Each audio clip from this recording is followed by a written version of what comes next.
有人。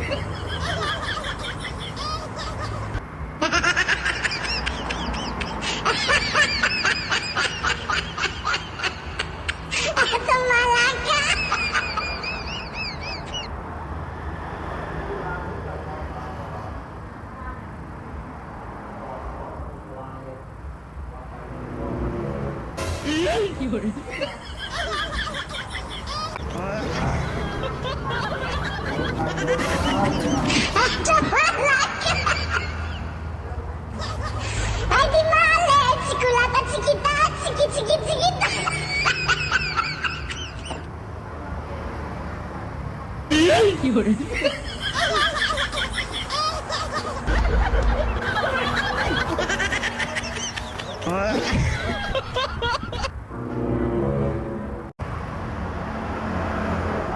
ស្ដីបងប្អូន1គីឡូតែ10000នេះ